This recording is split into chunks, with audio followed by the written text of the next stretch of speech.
Boa noite, senhores e senhoras. É um prazer estar aqui mais uma vez, né, em Araçatuba. Eu queria fazer um agradecimento aqui ao Gêner, ao Clóvis, ao INAP, ao SESC, né, que vem realizando todos os anos o Cosmos, né, que é esse evento aí brilhante que vem trazendo muito conhecimento, agregando bastante conhecimento, principalmente aos moradores aqui de Araçatuba e Redondeza, apesar que a gente sabe que vem gente de fora também. Então, queria agradecer e, sem maiores delongas, que tem 102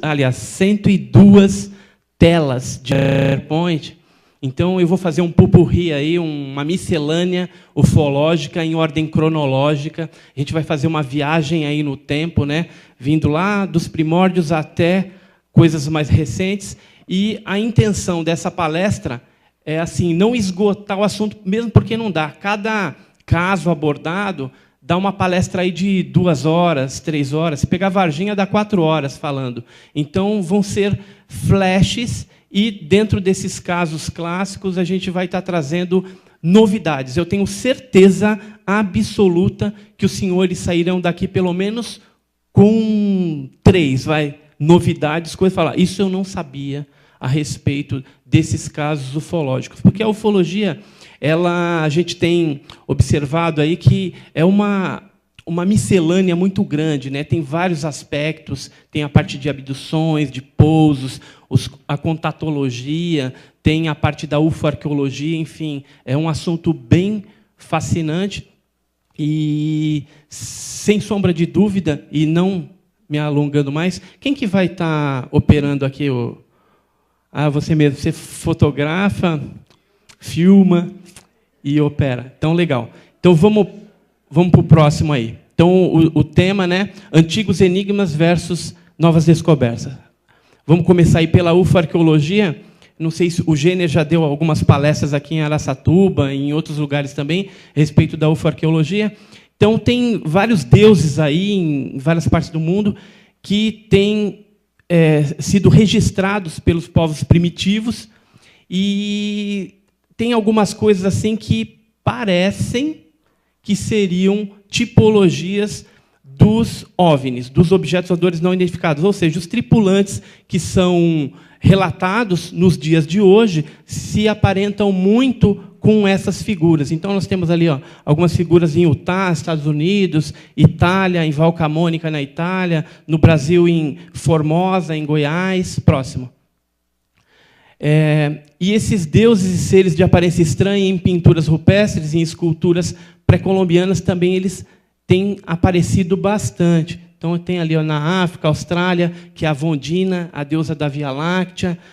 Ali no Brasil, na Bahia, um ser com uma espécie de um capacete assim translúcido, parece, um serzinho com cabeça desproporcional. E aquela estela na Guatemala, que mostra um deus maia com uma roupa de guerra, segundo os arqueólogos, e ele está portando ali uma espécie de um capacete com um tubo, aparentemente, de oxigênio nas costas, mas seria até uma roupa estranha e não confortável de guerra, vamos dizer assim. Está mais para um traje espacial, né, de astronauta. Mas são coisas estranhas aí que nós vemos ao longo do tempo dentro do aspecto da ufoarqueologia e que nos dão um sinalizador que poderiam ser os tripulantes dos OVNIs. Próximo.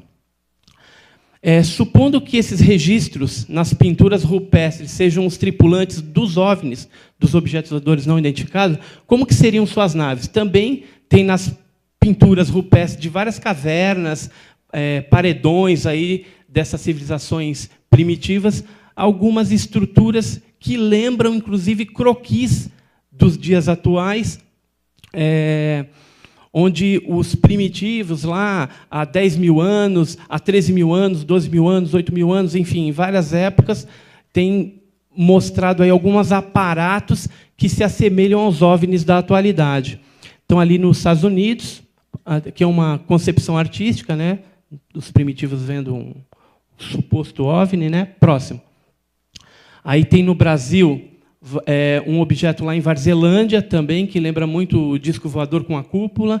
E, do lado direito ali, alguns desenhos de pinturas rupestres na Europa, né? Na França, na Espanha. Próximo. Mais aí algumas estruturas que lembram objetos. Na Índia, ali em São Tomé das Letras, embaixo.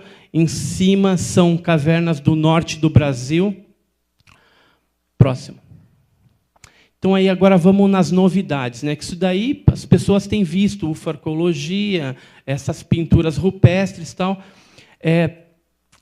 Embora muita coisa que é encontrado lá, às vezes, seja atribuída a OVNIs, já foram feitas algumas pesquisas e se identificou que algumas coisas não são OVNIs, são fenômenos astronômicos, de cometas que passaram em determinadas épocas no planeta e que ficaram, de certa forma, registrados. Por exemplo, esses casos ali em Pernambuco, na Bahia, foram tipicamente objetos, cometas que passaram e os primitivos deixaram registrados nas paredes das cavernas. Quem aqui já teve uma oportunidade de ir numa caverna dessa e ver uma pintura rupestre? Levanta a mão, por favor. Poucas pessoas. Mas, se vocês tiverem uma oportunidade, vou dar uma dica, eu já tive em várias. O que os primitivos eles faziam? Na parte de cima da caverna, geralmente, eles registram essas pinturas de coisas relativamente a fenômenos celestes, astronômicos, ou deuses, divindades. Então, se algum dia vocês forem numa caverna e verificarem, o que tiver no teto é o que pode estar mais relacionado ao fenômeno OVNI ou a um fenômeno astronômico. O que está nas paredes laterais, geralmente, são cenas da vida cotidiana daqueles primitivos. Ou seja, tem cena de parto ali, guerras, caçadas. Então, geralmente, assim, o que está no teto, vocês prestem mais atenção, que pode se tratar de um fenômeno ufológico, alguma coisa que eles tenham visto naquela época, que pode ter sido fenômeno ufológico ou não, astronômico, e que eles deixaram registrado, uma vez que eles não tinham livros, não tinham nenhum tipo de pergaminho para deixar registrado, então registraram nas cavernas. Mas muita coisa também não se trata de OVNI, então a gente tem que ficar atento a isso. Próximo. Outra novidade. Apesar de terem figuras parecendo cometas, algumas delas podem ser menção ao fenômeno OVNI, porque o fenômeno OVNI, às vezes, ele aparece um objeto com uma cúpula intensa, luminosa, no centro e com uma cauda, parecendo um cometa mesmo, mas, geralmente, o OVNI deixa essa cauda. Por exemplo, ali um OVNI filmado pela Estação Mir, alguns anos atrás, na década de 80. E aí a gente tem, no meio ali, uma página do livro Vampiros Extraterrestres na Amazônia, do Daniel Rebisso, que fala a respeito da Operação Prato, e que ele mostra alguns croquis, alguns desenhos de objetos vistos durante a onda chupa-chupa, que aconteceu entre 77 até 79, mais intensamente nessa época. E, do lado direito, nós temos uma estrutura ali, que eu fotografei em Ferreira Gomes, no Amapá, onde é uma região também que aparece bastante OVNI, e os primitivos chegaram a desenhar isso numa época, né, eles classificaram entre 8 e 10 mil anos, aquela pintura. E lembra muito os cometas, mas tem alguns fenômenos relacionados aos OVNIs que também têm esse formato. Próximo. E outra coisa interessante dentro dessa parte de ufarcologia, dentro das nossas pesquisas, que nós fizemos aí em várias partes, nós identificamos uma determinada estrutura, por exemplo, em Goiás, ali no meio, que é uma estrutura redonda, parecendo uma roda de bicicleta com raios, e em várias partes do país e de outros países também já foram registrados. Por exemplo, aquela figura primeira à direita lá, preta e branca, que tem duas estruturas em cima e tem umas pessoas, parece, olhando para cima, assustadas, aquela foi feita na Argentina, foi colhida na Argentina. E tem uma de Rondônia, e aqui do lado esquerdo tem um croquis de um caso que aconteceu em 2002, na região de Formosa, que é bem próximo, fica a 34 quilômetros daquela foto do meio ali, onde tem aquelas estruturas que são petroglifos, são marcas que deixadas pelos índios ali, primitivos da região, e que o interessante é a semelhança do objeto observado pelo senhor Jorge Tibiriçá de Medeiros, em 2012, perto da Cachoeira de Tiquira, em Formosa, em Goiás, e as estruturas pré-históricas. A gente pode passar o próximo. Aí tem outras estruturas parecidas com aquela, uma ali em Pilar de Goiás, na Bahia, duas, uma ali perto de Lençóis, na Gruta do Sol, e lá em cima a gente tem mais algumas estruturas, na parte de baixo aquele redondinho, que é em Formosa, e em cima eu coloquei, destacado ali em vermelho, uma estrutura discoidal, com, parece 3 janelinhas, vocês estão vendo? É muito clássico, por exemplo, às vezes a pessoa vê um disco voador, alguma coisa que tem janelas, ele faz aquela estrutura meia ovalada, em forma de disco, de prato, invertido, e faz as janelinhas, né? Então, coloquei assim como curiosidade, até para a gente passar uma fase, sair dessa fase da ufarqueologia e aí avançar um pouco. Pode ir para o próximo. A gente passa para o ano aí de 1946, antes da era moderna dos discos voadores, né? Que a era moderna dos discos voadores iniciou-se dia 24 de junho de 1947, com aquele caso clássico do Kenneth Arnold, que viu no Monte Cascade, em Washington, 9 objetos em forma de píris voador, flying saucers, né? E aí até se popularizou na ufologia essa terminologia disco voador, píris voador, né? Mas, voltando aqui para 1946, tem esse caso muito interessante que aconteceu em 1946. Um senhor chamado Antônio da Silva Bezerra, ele viu um objeto pousar próximo ao cassino do Guarujá, que nem tem mais, lá no litoral de São Paulo. E desceu uma nave que tinha aquelas 3 luzinhas, está vendo? As 3 janelinhas, formato de disco voador, isso em 1946. Esse aí é o croquis que ele fez na época, e ele acabou cedendo para os pesquisadores lá do GUG.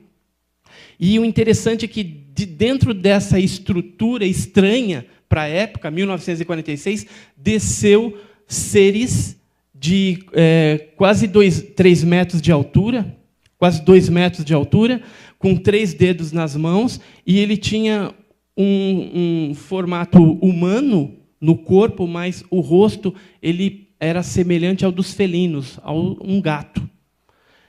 E isso impressionou. Nas mãos ele tinha uma varinha também, luminosa. Agora, onde que eu quero chegar com isso? Eu estou relatando para vocês um fato que aconteceu antes da era moderna de discos voadores, que certamente tem relação com o fenômeno OVNI, mas que traz aí uma tipologia de ser totalmente estranha. Mas, quando eu recebi esse caso, eu coloquei ele na prateleira, porque é uma coisa muito inusitada, muito diferente. Mas, ao longo dos anos, eu descobri que essa tipologia é uma tipologia mais comum do que se imagina. Próximo.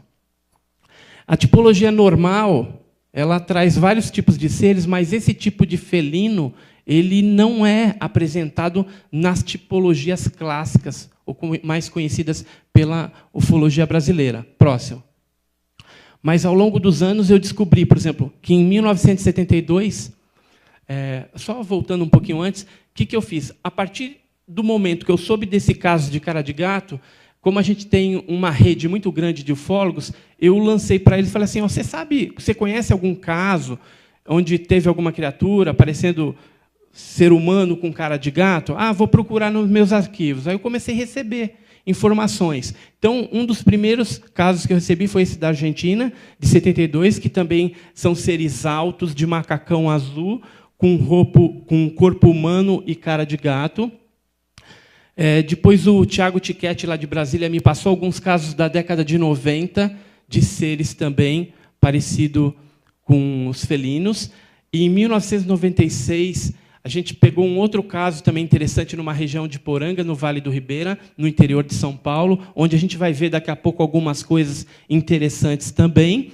E Em Sacramento, em Minas Gerais, também teve casos na década de 60, em 1969. Enfim, é uma tipologia que, pela quantidade de casos, pelo fato dela ter ocorrido em várias partes diferenciadas, com testemunhas diferentes, em épocas diferentes, podemos dizer, como uma novidade, que essa tipologia cara de gato ela deveria estar incluída junto lá com o tipo alfa, com o beta, com o gama, com esses seres mais conhecidos, porque não é um fato isolado. É um fato que, eventualmente, e em várias partes do mundo, já se identificou. Eu acredito que tenha mais casos. Se pesquisar, a gente vai achar mais coisas aí. Pode ir para frente. Aí vamos entrar lá no caso clássico da ufologia, 1947, dia 24 de junho de 47. Kenneth Arnold estava sobrevoando ali no seu aviãozinho, no motor, tal, e viu 9 objetos em forma de pires voador, né? Ali ele está segurando um desenho, que era aquele formato. Pode ir para frente. Foi capa de várias revistas, várias entrevistas, em vídeos, enfim. O assunto ele foi muito comentado na época, inclusive a Força Aérea pesquisou o caso dele, está ali um documento oficial da época, com um desenho, o depoimento dele, virou até selo, né, comemorativo, o caso de Kenneth Arnold, que é o que marca a era moderna dos discos voadores. Pode ir para frente. Todavia, durante muito tempo, esse caso foi tido como um caso ufológico. Foi um disco voador mesmo que apareceu. Só que, de uns tempos para cá, novas informações foram chegando e já há pesquisadores que acreditam que o Kenneth Arnold viu se tratava de um protótipo alemão. Certo? Próximo. Aí já é novidade. Então, seria o protótipo chamado Hortenho 229, tá? Que é aquele do lado ali. Ali estaria a estrutura do Kenneth Arnold à esquerda, à direita, o protótipo alemão, que era um armamento secreto que foi usado, inclusive, na guerra pelos alemães. Próximo. Aí, um pedaço desse Horten 9, que foi capturado também durante a guerra e que mostra a estrutura que, possivelmente, o Kenneth Arnold viu. Isso não invalida a ufologia, nada. Logicamente, a era moderna está marcada em cima desse caso, mas a gente traz essa novidade que pode ser que o Kenneth Arnold, o que ele viu, foi um artefato alemão. Construído, pode ter sido através de engenharia reversa, pegaram lá um disco voador acidentado e fizeram um disco voador terrestre. Tem um monte disso por aí. Estados Unidos, Rússia, tem feito muita coisa a respeito disso. Próximo. Então, a gente tem, por exemplo, desde a década de 40 até os dias atuais, alguns protótipos bem interessantes. Só coloquei 2 aí para a gente ilustrar. Então, o Avro VZ9V, 1949, que era um disco voador que funcionava com turbinas, tudo, fazia muito barulho, não tinha muita estabilidade no ar, mas já naquela época os Estados Unidos tinham isso. Como que ele conseguiu essa tecnologia? Provavelmente com aeronaves não terrestres acidentadas, e, através de um processo de engenharia reversa, você vai lá e consegue reproduzir mais ou menos o disco voador e vai construindo e depois vai aprimorando. Conforme o tempo vai passando, a gente vai tendo tecnologias melhores, tipo a tecnologia stealth, que foi usada na Guerra do Golfo, em 1990. Ali, em 1980, o Cypher, esses UAVs que tem hoje aí, foi até usado nas manifestações de São Paulo, lá para filmar. Enfim, a tecnologia hoje está muito avançada, né? Então, tem muita coisa que a gente tem que ficar atento, que pode confundir. Nem tudo que brilha no céu é disco voador. Já dizia o meu velho amigo Claudeir Covo, falava que nem tudo que brilha no céu é disco voador, a gente tem que ficar atento. Próximo.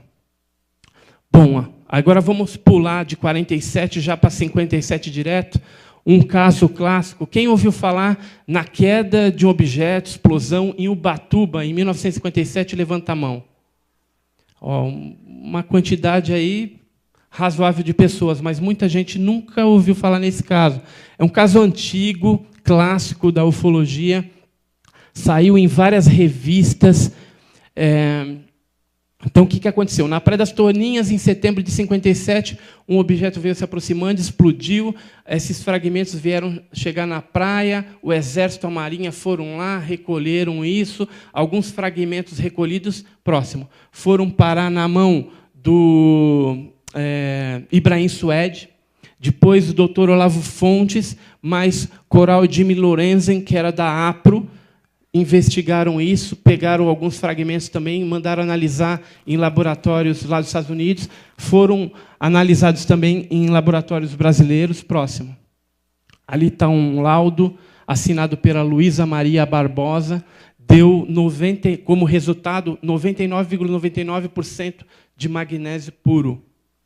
E o interessante é que a análise espectrográfica falava que o material passou por uma fusão unidirecional solidificada, que é uma espécie de fusão a frio que, para 1957, não tinha. Essa técnica ela veio a ser desenvolvida no Brasil e em outras partes do mundo só em anos posteriores, só da década de 70 para frente. Por exemplo, a COSIPA, lá em Cubatão, hoje ela tem essa técnica. E aí ela orienta, fusão, ela orienta todos os cristais do magnésio numa determinada posicionamento. Pode passar para o próximo. Aí outras análises posteriores que foi feito desse material colhido da queda de Ubatuba.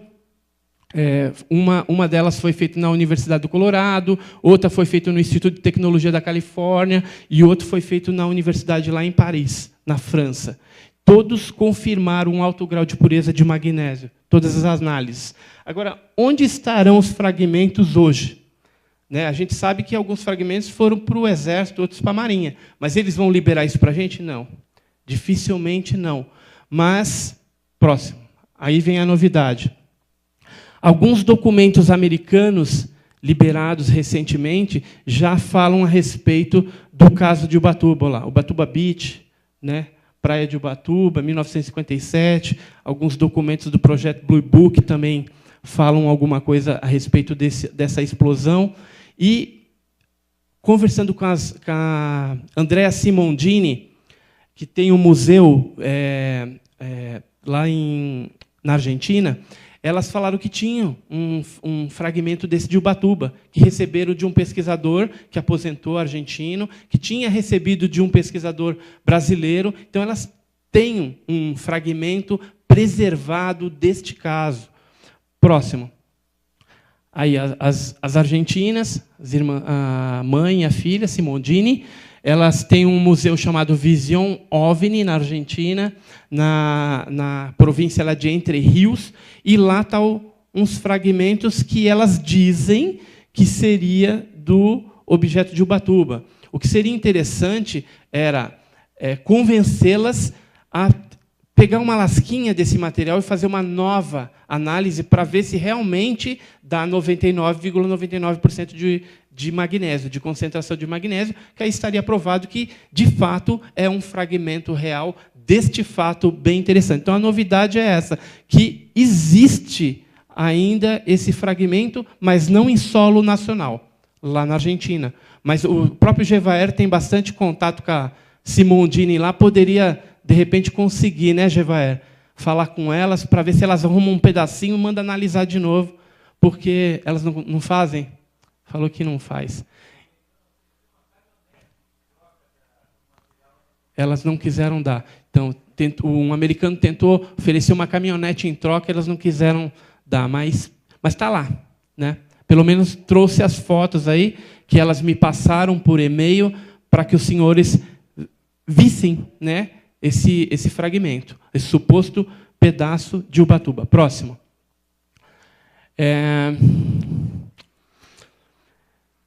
Não só esse caso de Ubatuba, de 57, mas existem vários outros casos de quedas de objeto em solo brasileiro em 57. Por exemplo, em Leme, nesse documento norte-americano aí, ele fala a respeito, que é um caso que a ufologia brasileira não pesquisou e não ficou nem sabendo, mas que os militares pesquisaram em solo brasileiro.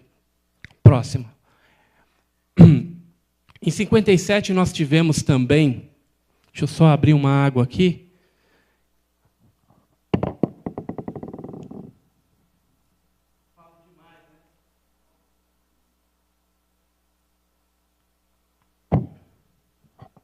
Mas, assim, eu queria brindar vocês com bastante informação, bastante coisa legal, para vocês saírem daqui assim, com bastante bagagem. Então, um caso conhecido na ufologia, quem conhece esse caso aí? Caso Vilas Boas, a maioria, todo mundo conhece, né?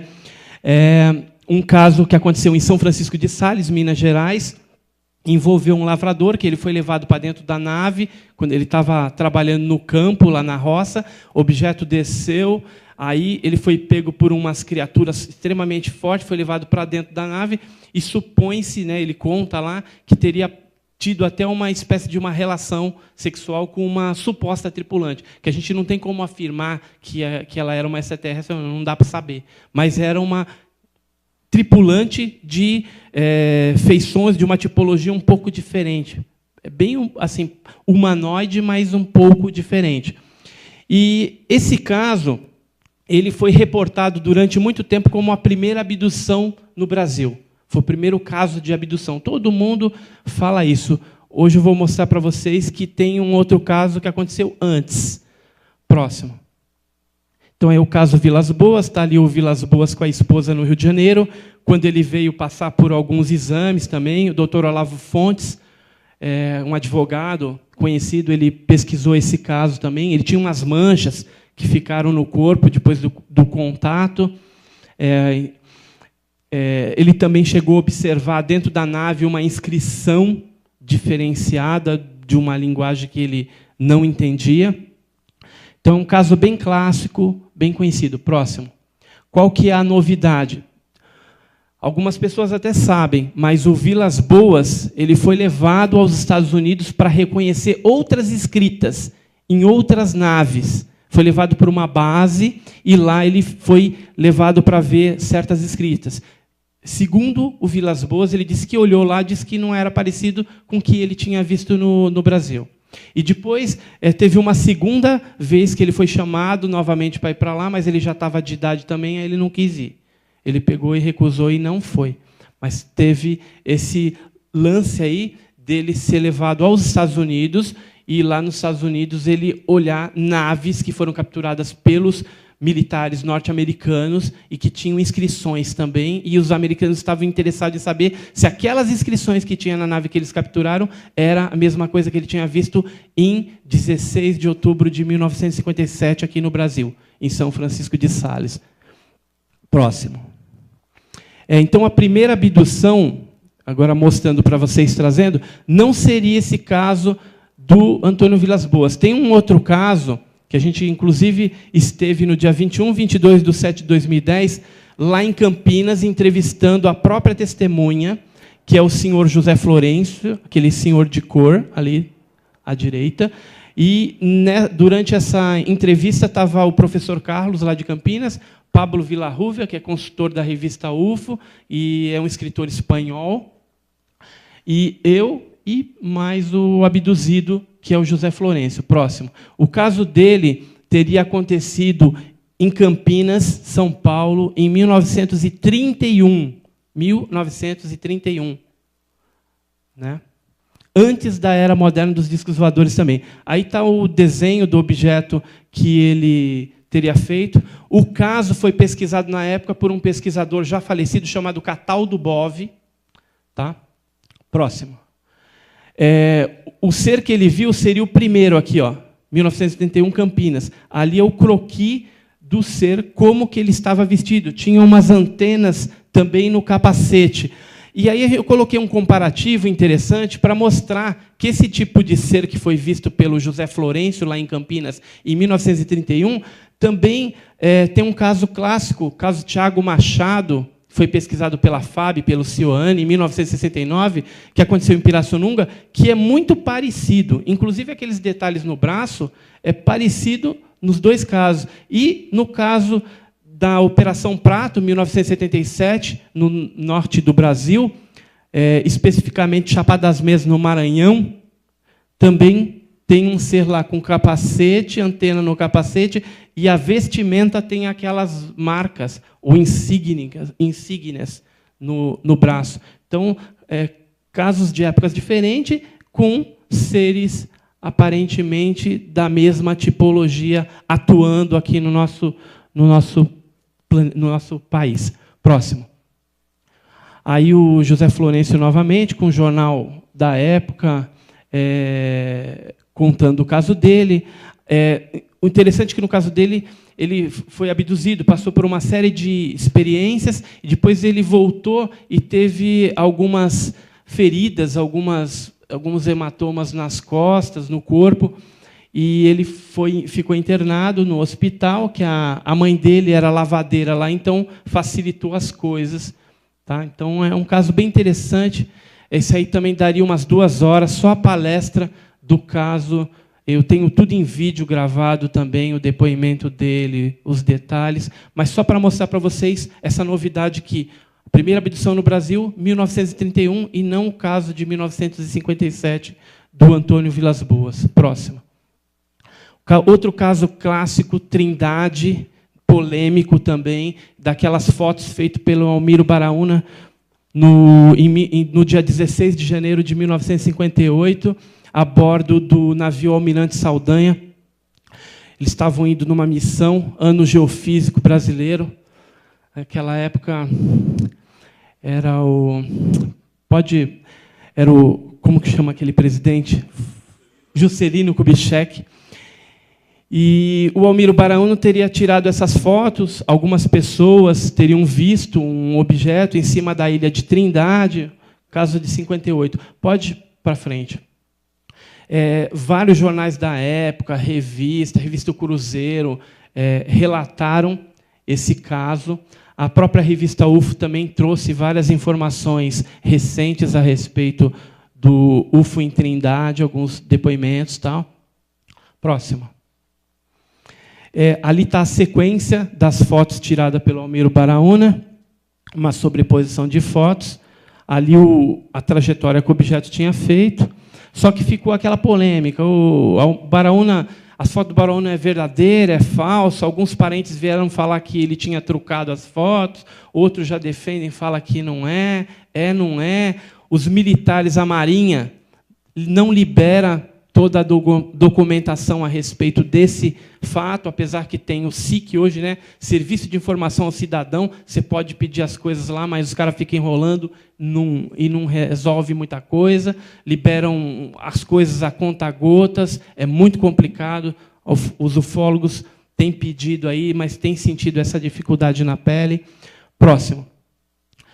E o que pesa contra, nesse caso, a polêmica? Né? O Almiro Baraúna, antes de 1958, tinha publicado na revista Mundo Ilustrado como você faz para montar, fraudar, fazer uma montagem de uma foto de um disco voador. Está ali a matéria do Mundo Ilustrado. Quer dizer, ele já tinha feito isso. Aí, isso pesou bastante contra. Pô, será que o Almiro Baraúna fraudou? Porque um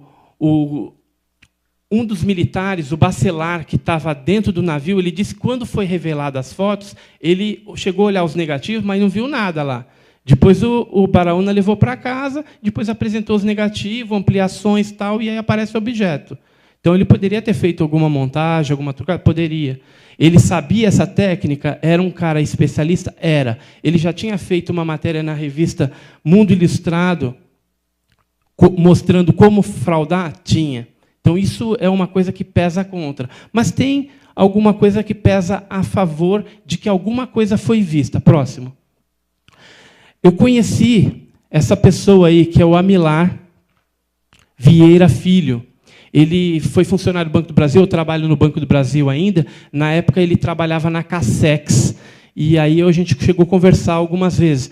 Interessante que o Amilar chegou a falar para mim que ele viu o objeto, um objeto cinza, né, que estava andando, um objeto luminoso. Quando ele parava, ele via a cor acinzentada. Às vezes aumentava a luminosidade, às vezes diminuía. E ele voou por cima da ilha, o Pico do Desejado, depois por cima da ilha, e desapareceu. Só que o que ele me falou que eu achei bem interessante? Ele falou que o que ele viu é diferente do que aparece nas fotos do Almiro Baraúna. Então, eu falo assim, ó, que eu vi, Mas o que está na foto do Almiro Baraúna não é o que eu vi. Mas eu também não vou falar se a foto dele é verdade ou não. Eu não entendo disso. Entendeu? Então, tem esse depoimento. Ele, infelizmente, faleceu alguns anos atrás, com uma bala perdida lá no Rio de Janeiro. Mas ele é uma testemunha que viu alguma coisa naquele dia, independente do que aparece nas fotos do Almiro Baraúna. Próximo. Os documentos americanos liberados, eles dizem que é falso, que as fotos do Almiro Baraúna são falsas. Eles analisaram e chegaram à conclusão que são falsas. Próximo. Independente disso, vários outros documentos americanos também liberados mostram que alguns outros militares da Marinha já tinham visto o fenômeno antes do fato, antes das fotografias, e, posteriormente, alguns meses depois, o fenômeno também voltou a aparecer e ser testemunhado por outras pessoas da Marinha, lá em Trindade, e também a bordo de embarcações. Aí está dois documentos, um da Marinha e um outro lá, norte-americano também, que mostram que o fato foi bem pesquisado, foi liberado as informações para o governo norte-americano. O governo brasileiro tem esse interesse de trocar informações com o governo norte-americano desde longa data, desde a década de 40. Né? Esses aí, por exemplo, são da década de 50, 1958. Próximo. Outra novidade. Poucos documentos, que nem eu falei, estão sendo liberados pelo SIC, né, que é o Serviço de Informação Cidadão, com base numa lei aí que você tem que liberar as informações. Aí você pede lá, já estão liberando algumas coisas a respeito de Trindade. Próximo. Agora, o que a gente conseguiu, não está atrelado ao caso de Trindade, a não ser pelo fato de que esse caso que a gente conseguiu, ele aconteceu, o Trindade foi em janeiro de 58, isso aí foi 4 meses depois, no dia 31 de maio de 58. E ali é uma folha do livro de quarto do navio Almirante Saldanha, onde alguns militares próximos relatam o avistamento. Olha lá, navio Escola Almirante Saldanha, dia 31 de maio de 58, foi classificado como reservado, um fato que aconteceu depois. Próximo.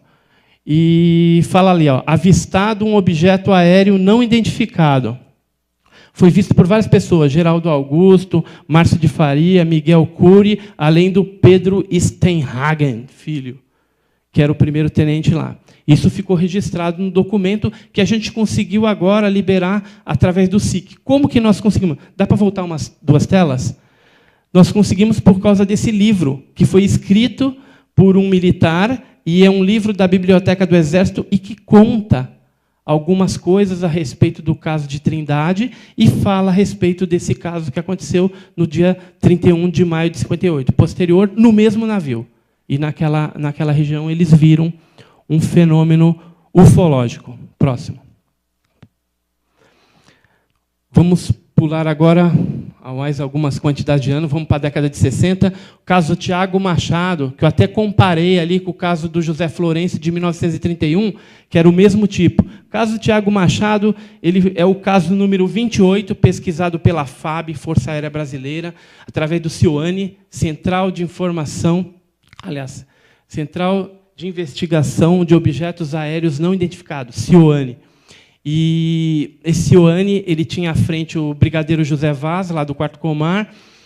Operacionalmente, era o major Zani de Mello, que pesquisava, e eles pesquisaram esse caso bem interessante em Pirassununga, em 1969, no dia 6 de fevereiro de 1969, onde o Tiago Machado teria tido um contato com a nave e com os seres que paralisaram, deram um tiro na perna dele, enfim, tem todo um aspecto interessante. E o objeto deixou uma marca no chão. Próximo.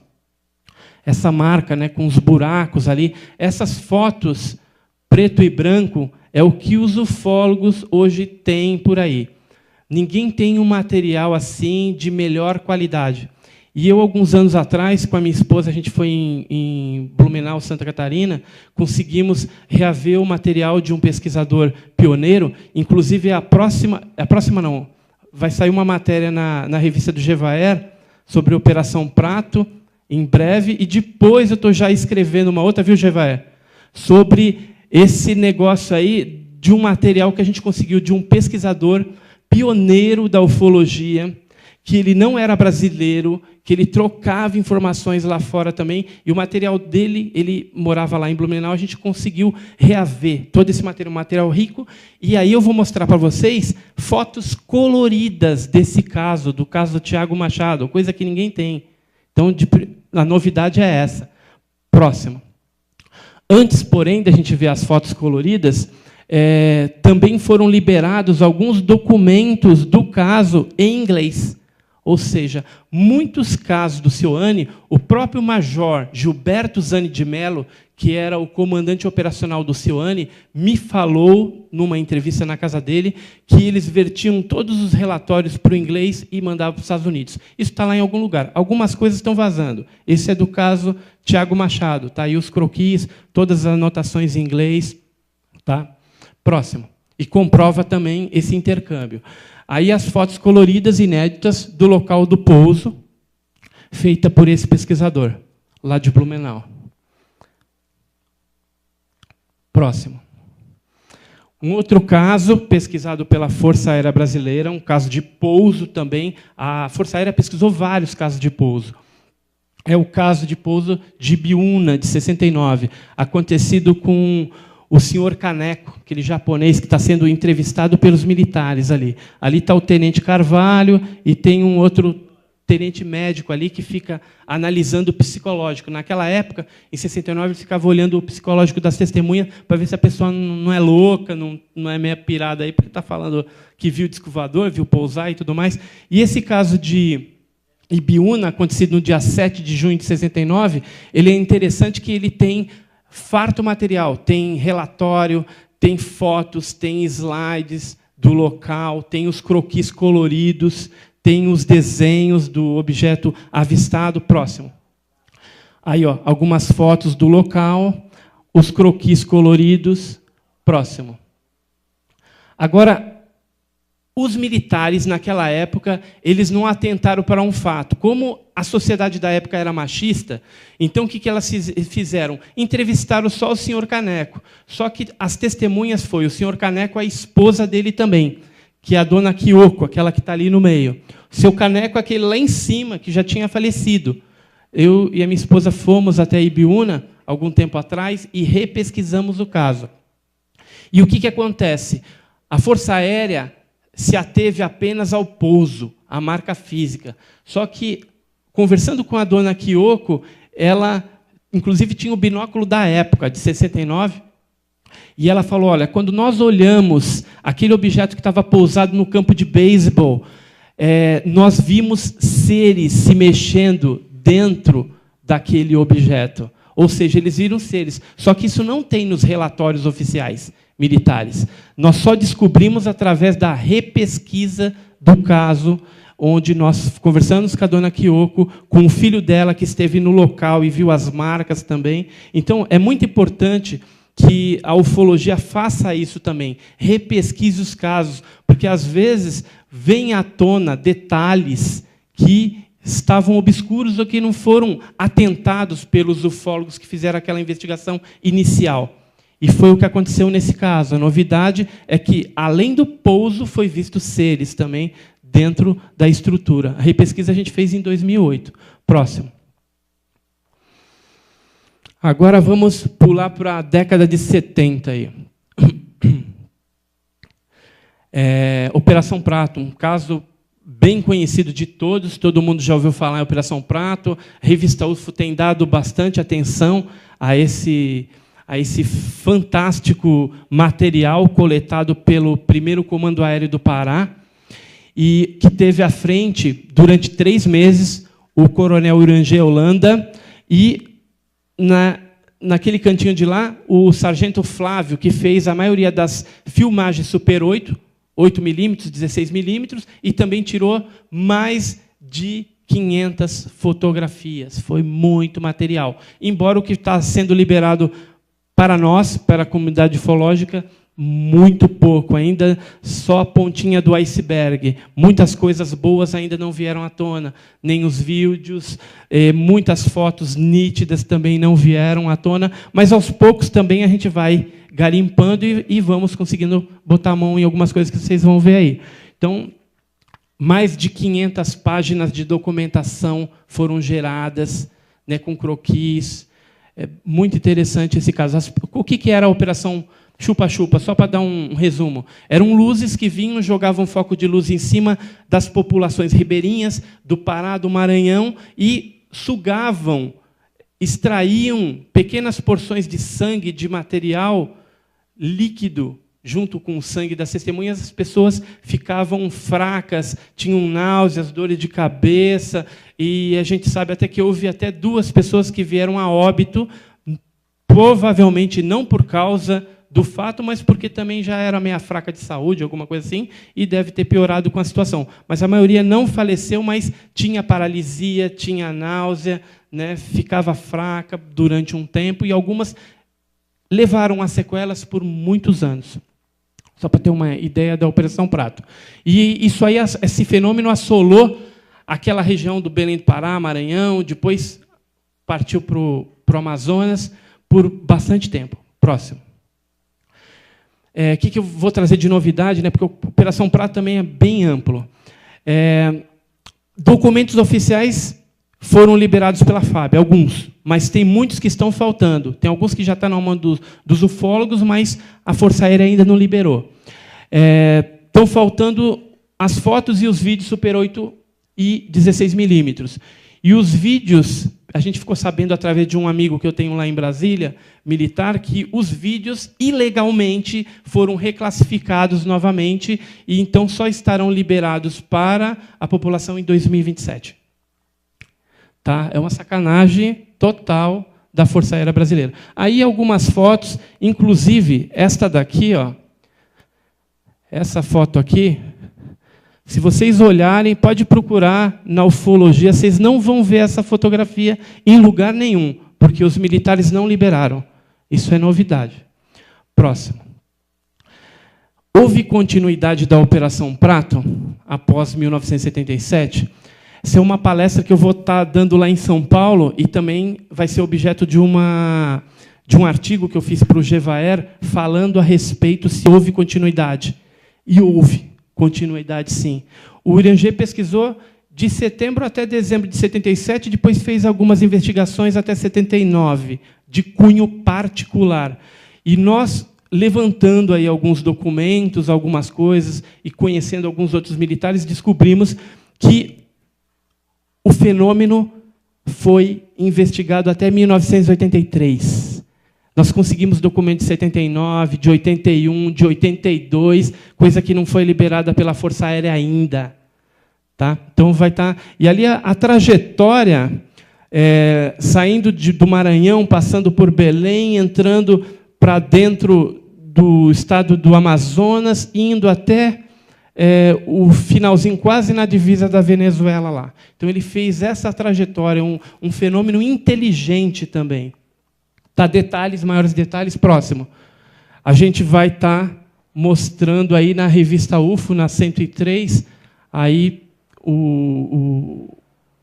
logo, logo vocês vão ter mais informações. Coloquei só 2 documentos, 1979 e 1982. No documento de 1982, fala, inclusive, de envolvimento de militares americanos. E o Irangê, logicamente, em 82, já não estava nem na jogada mais, ele já tinha sido colocado de escanteio. Ou seja, tudo indica que militares brasileiros, sob comando de um outro grupamento americano, já estava pesquisando, dando continuidade ao fenômeno da Operação Prato, e já indo para as terras amazônicas, ali, né, adentrando para Manaus, Manacapuru e indo lá para dentro. Mas aí mais detalhes logo logo vai ter na revista UFO a respeito dessa Operação Prato, da continuidade aí. Fiquem ligados que tem muito caldo ainda para ser gerado a respeito da Operação Prato. E aí eu quero ver como é que os militares vão ficar, que aí eles vão ter que liberar. porque as coisas estão vindo à tona, e eles vão ter que liberar. Porque se não liberar, está escondendo. A gente sabe, está escondendo. Mas, tem que cumprir a lei. A lei fala que tem que prender o cara, mas eles não prendem, entendeu? Então, a lei não vale de nada, mas a gente tem que tentar. A gente tem que brigar, usar os recursos que tem e tentar liberar a informação, porque o público tem o direito de saber. Próximo. Agora vamos para a Noite Oficial dos OVNIs, 19 de maio de 1986, o caso clássico também, envolvendo a aeronáutica brasileira. 21 objetos não identificados invadiram o espaço aéreo entre Rio de Janeiro, São Paulo, São José dos Campos, fizeram uma festa, foram detectados em radares, mandaram caças de interceptação, Mirage F-5, partiu lá da base aérea de Santa Cruz, e não conseguiram nem chegar perto. Tal. A gente sabe que teve um militar que chegou, inclusive, a colocar um desses objetos voadores não identificados em Judite, ou seja, ele travou, se ele tivesse autorização para disparar contra o objeto, ele atingiria o objeto. Mas parece que o objeto também era inteligente, percebeu que estava ali em Judite e, rapidamente, ele ganhou velocidade, foi em direção ao Oceano Atlântico e desapareceu. Desse caso, já foram liberados alguns documentos norte-americanos, por exemplo, Departamento de Defesa, mostrando ali uns telex trocados entre Brasília, Estados Unidos, próximo. O brigadeiro Octávio Júlio Moreira Lima veio a público na televisão, colocou os controladores de tráfego aéreo, os pilotos, tudo para falar a respeito. Perseguimos, aconteceu, foi detectado tal, daqui a pouco a gente vai liberar a documentação. Passaram-se 10 anos, não liberaram nada, só ficavam com historinha, falando que eram anomalias magnéticas, os plots nos radares eram anomalias magnéticas, e agora, mais recentemente, liberaram, com essa lei de liberdade de informação brasileira, aí foi liberado o relatório. O Osiris Silva, ex-presidente da Petrobras, ele chegou a escrever aquele livro, à direita ali, e, quase no finalzinho do livro, ele conta o relato também que ele viu, junto com o comandante Alcir. O Telex norte-americano fala que 3 tipos diferentes de sistemas de radares nos fazem acreditar que alguma coisa sobrevoou o Brasil na noite de 19 de maio. A ufologia brasileira se pegou muito no caso de 19 de maio. Quando foi liberada a documentação, próximo, se descobriu que não só 19 de maio teve uma grande onda, mas dia 20 de maio também teve. Tão importante quanto a de 19 de maio. Se você pegar lá os documentos, vocês vão ver que tem informações a respeito disso que a ufologia brasileira não sabia. Outra coisa interessante, alguns anos atrás, eu tive num evento realizado pelo coronel Ariel Sanches, lá do CRIDOVNI, do Uruguai, o Gevair estava lá também, e eles chegaram a comentar que, na época de maio de 86, eles chegaram a trocar correspondências com a FAB, porque alguns desses objetos atravessaram a fronteira para o Uruguai, então eles queriam saber. Como eles já tinham esse CRIDOVNI, que é uma comissão que investiga OVNIs da Força Aérea Brasileira desde 1979, então eles queriam saber mais detalhes, trocaram algumas informações com o governo brasileiro, com a Força Aérea Brasileira, a respeito desse caso. Próximo. Outra novidade aí, que eu já tinha falado, que no dia 20 de maio houve uma outra onda tão importante quanto o caso de 19 de maio. E um outro detalhe também que pouco sabe é que alguns desses OVNIs que foram perseguidos, eles se deslocaram para a Chapada Diamantina, na Bahia, que é uma área também que tem bastante incidência ufológica, e desapareceram por lá. E os vídeos que foram realizados pelas naves de interceptação Mirage F-5 também foram reclassificados. Então, só em 2036. Isso aí a gente ficou sabendo também. Porque, assim, de um lado da aeronave militar da FAB, eles tinham armamento para atirar. E, do outro, eles tinham câmeras filmando. Inclusive, esses filmes foram passados na escola de especialistas lá de aeronáutica de Guaratinguetá.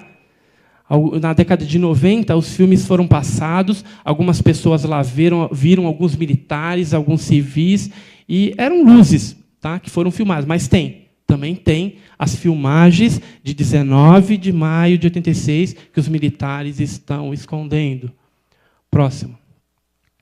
Agora vamos pular para 1990, o caso de Poranga. Quem já ouviu falar no caso de Poranga? Olha, quase ninguém. 2, 3, porque é velho, né? 1990, o Grupo Ufológico de Guarujá pesquisou essa região, junto com outros ufólogos também. É uma área de grande incidência ufológica. O fenômeno foi feito algumas matérias, divulgado na revista UFO também, em algumas outras revistas de circulação nacional e internacional, jornais, foi apresentado em congressos nacionais e internacionais. Próximo. A gente vai saber um pouco o que é isso. Poranga é uma cidadezinha no Vale do Ribeira, tem muitas cavernas, lá tem, catalogada pelo PETAR, Parque Estadual e Turístico do Alto Ribeira, mais de 300 cavernas. E objetos voadores não identificados são vistos entrando dentro de cavernas, saindo, sobrevoando a região, seres são avistados lá, então é uma loucura.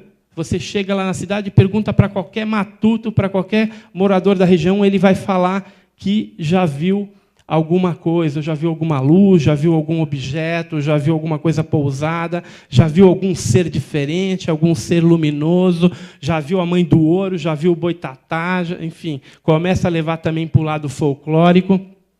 Então, haveria uma base ufológica em alguma caverna da região? É uma coisa que a gente tenta pesquisar e provar. Até agora a gente não provou, mas provavelmente tem alguma coisa por ali, porque a incidência do fenômeno ele acontece desde a década de 40. O primeiro caso que a gente pegou lá, 1941, na região. Próximo. Então, mais de 300 cavernas no PETAR, registrada pela Sociedade Brasileira de Espeleologia. Muitos guias já viram o fenômeno. Vamos para frente, a gente vai ver algumas fotos tiradas lá também. Aí, dezenas de testemunhas, pessoas simples que já relataram fenômenos impressionantes naquela região. Casos de abduções, seres, enfim, tudo que tem direito. Próximo.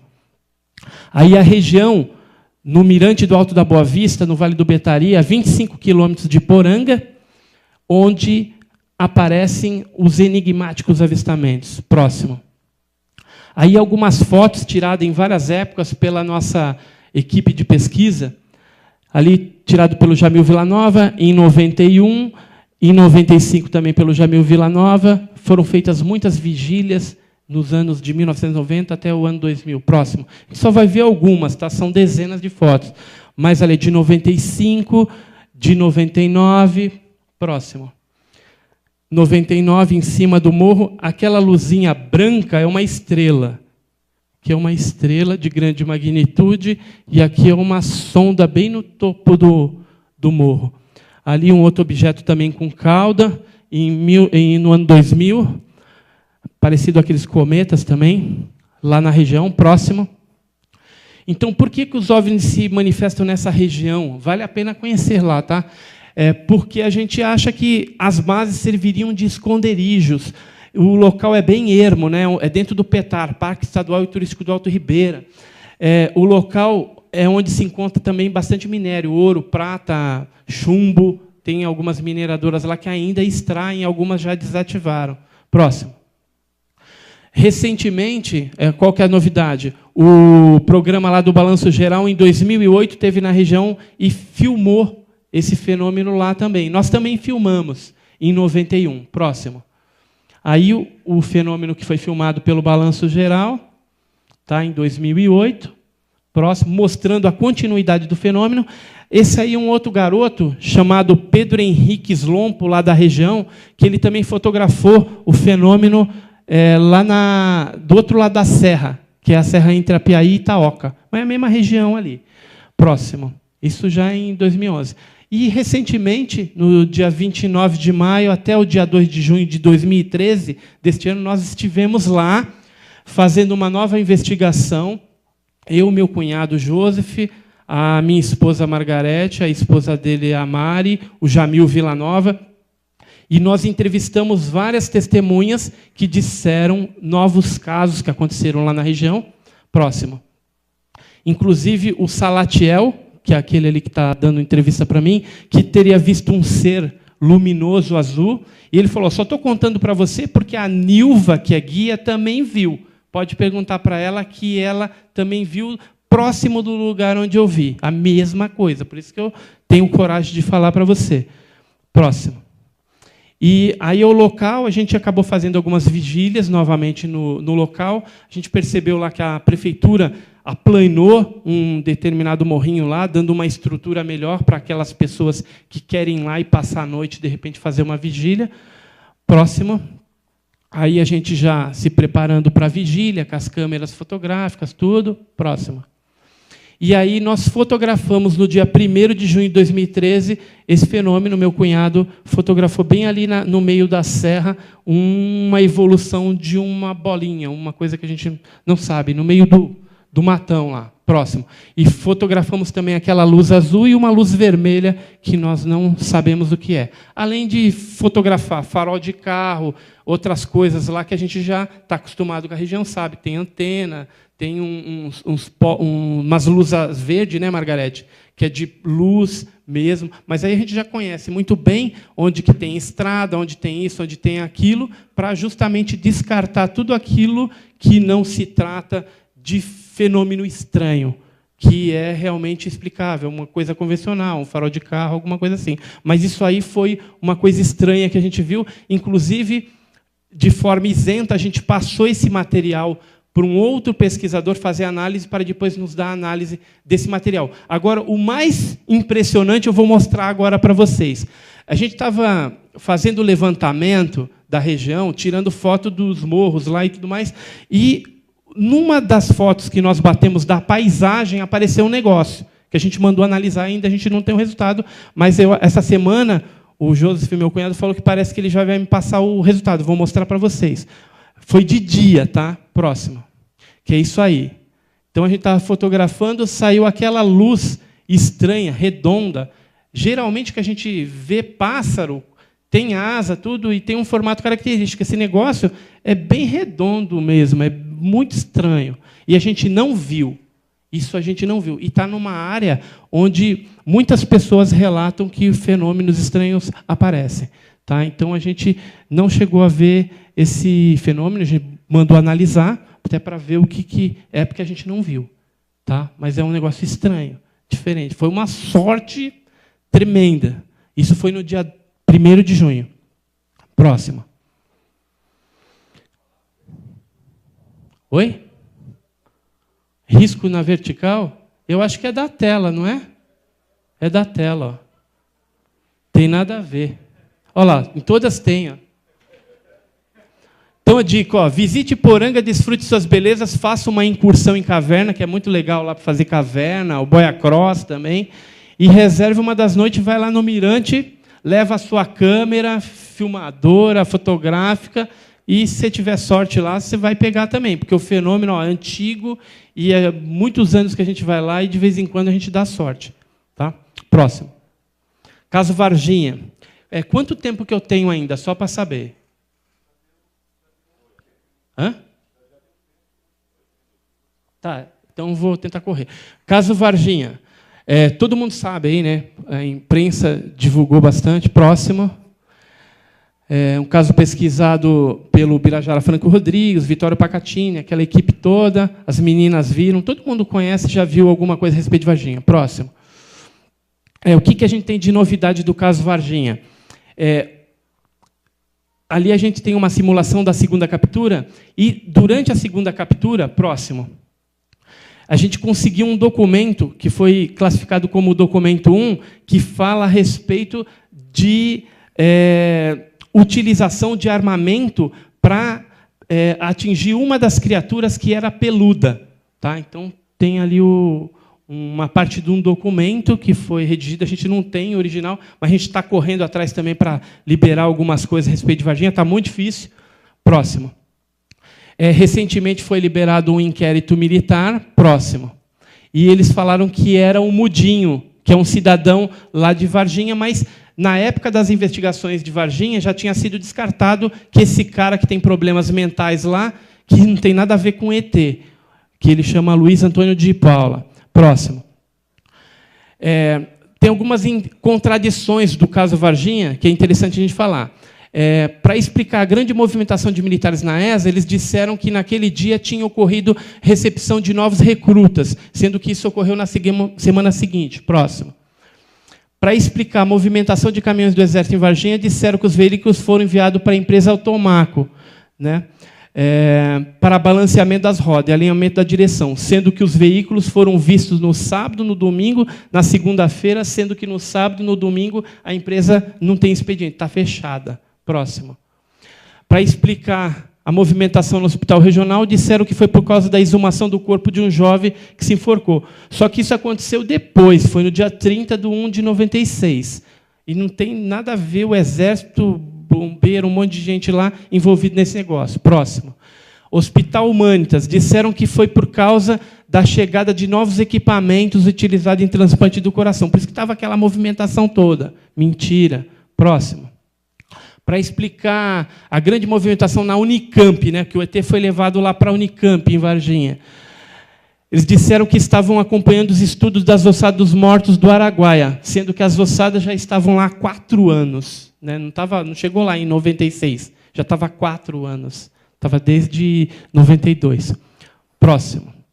Então, conclusão. Eu, particularmente, por tudo que eu vivenciei, eu acredito que Varginha real foi vítima de um acobertamento militar. Não sei porque o Birajara Franco Rodrigues e o Pacatini sumiram de cena. Tá? Alguma coisa rolou, mas não sei. Eu sei que eles foram investigados nesse inquérito também, ficaram 4 horas dando depoimento para a ESA, que é para a Escola de Sargento das Armas.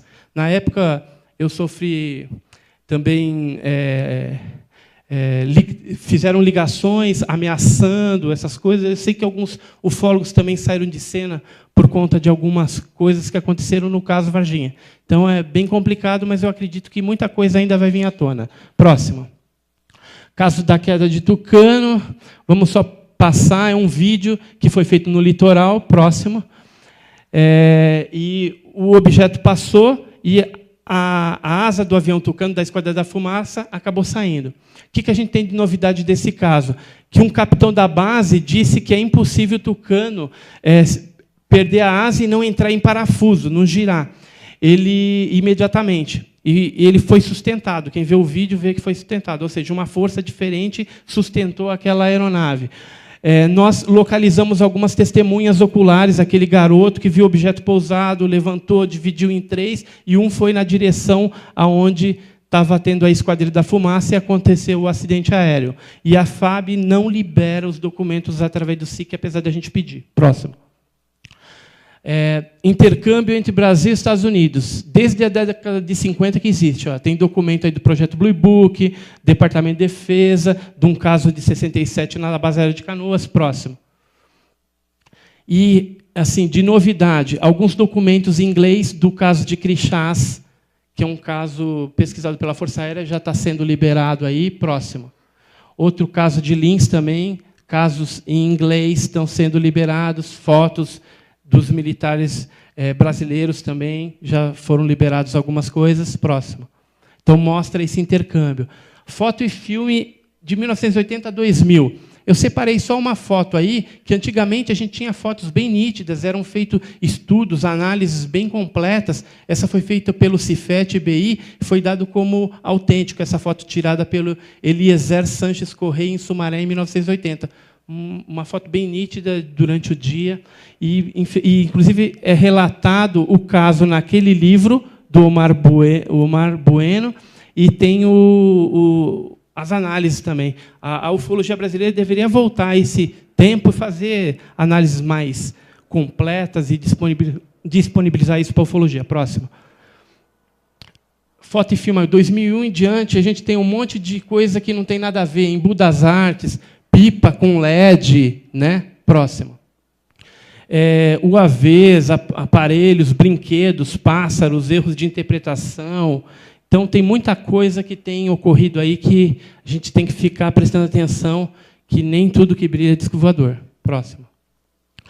Recentemente, a gente foi acompanhar também um vídeo que o Geraldo, lá do Balanço Geral, tinha feito. Ele achava que tinha filmado um OVNI, mas se mostrou como uma esteira de condensação apenas de avião. Tá? Não tinha nada a ver com um ET, com um OVNI, nada a ver. Era uma esteira de condensação, embora a gente fez o laudo, tudo direitinho, disponibilizamos para ele, não publicou, não. Porque ele queria era só sensacionalismo. Próximo. Então, conclusão. O fenômeno OVNI ele é uma realidade. Para mim, particularmente, é uma realidade. Houve a intercâmbio de informações, mas não temos prova de como que ela se processa nos dias atuais.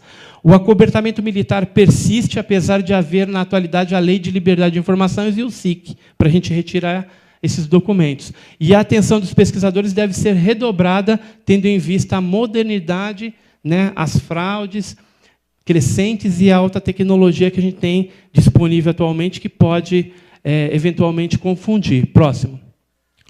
E aí eu deixo o meu e-mail, agradeço, foi rápido, eu já estourei meu tempo, agradeço a atenção dos senhores e espero que vocês tenham absorvido pelo menos alguma novidade dentro desses casos que nós escolhemos para essa apresentação. Muito obrigado.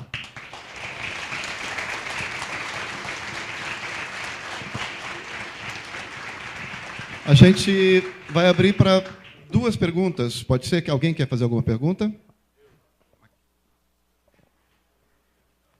Na verdade, assim, não é bem uma pergunta, mas eu só queria primeiramente parabenizar pela palestra. Todo ano eu vou para o Petar. E lá é muito engraçado que as pessoas, as que moram lá, a cada 10 pessoas, 9 que moram lá há muito tempo não têm coragem de entrar nas cavernas, justamente por causa dos boatos e dos relatos que as pessoas veem lá. Ela é formada por comunidades quilombolas e tal, e eles avistam muito, e as próprias pessoas que moram lá, de 10, 9 não entram nas cavernas, têm medo de entrar. Então, como eu disse, não é bem uma pergunta, mas também um convite, porque eu trabalho numa ONG chamada Clube da Árvore, e quem quiser entrar lá vai no Facebook da ONG. Nós estamos organizando uma viagem para lá, aqui de Araçatuba, indo para o Petar em novembro. Então, quem quiser conhecer, tiver a oportunidade de poder ir, entra nessa fanpage do Clube da Árvore e tem lá a postagem sobre a viagem, tá bom? E quem for fotografar, manda foto para a gente lá, para a gente analisar, tá?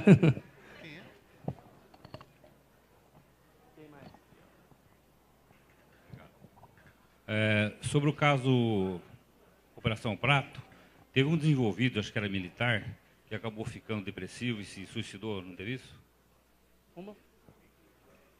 Um dos envolvidos na operação, que parece que era entrou em estado de depressão e se suicidou depois desse Isso, fato. então. O capitão, que era o capitão Uirangê Holanda, ele foi o chefe militar dessa operação durante o período de setembro até dezembro de 1977. Depois ele pesquisou até 79 de forma particular e, mais para frente, depois que ele deu entrevista para a revista UFO, contando tudo o que ele passou a respeito da Operação Prato, ele veio a se suicidar. E o que a gente sabe assim da família e tudo mais é que, de fato, ele se suicidou e ele já havia tentado suicídio uma outra vez. E ele já vinha num estado depressivo. Eu acredito até que o fato dele ter tomado a decisão de liberar essas informações foi justamente porque ele já estava decidido a se suicidar. Então, falou, vou liberar, vou passar todas as informações e depois eu me suicido. Entendeu? Porque ele estava realmente bem depressivo. Muitas pessoas ficam falando, não, mas por que o Uirangê não faria um negócio desse?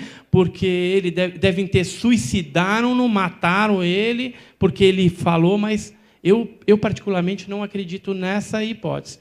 Entendeu? Embora exista pressão, a gente sabe tudo isso, mas ele já estava aposentado, não tinha mais o que perder, e as coisas estão vindo mesmo à tona, os militares estão falando, ex-brigadeiros estão dando depoimento, então a liberação do fenômeno ela está ocorrendo paulatinamente, pouco a pouco. Amém? Bom, como a gente só teve uma pergunta, ele só fez um comentário. Alguém quer mais fazer uma pergunta?